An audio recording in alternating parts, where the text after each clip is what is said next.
দুপুরবেলা একটু রেস্ট নিচ্ছি, তারপর আবার কাজ শুরু হবে। দেখে না আমাদের টিমগুলোকে সব।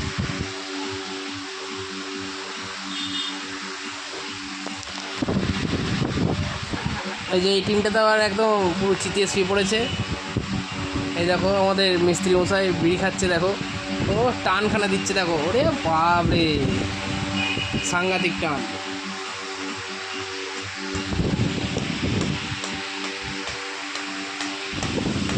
সবাই ভালো থাকবেন, সুস্থ থাকবেন। একটু ভাতটা দিয়ে দিন। ডালিয়া ডালিয়া, ছোট্ট করে ডালিয়া। বেশি বিড়ি খাবেন না, স্বাস্থ্যের পক্ষে ক্ষতিকারক।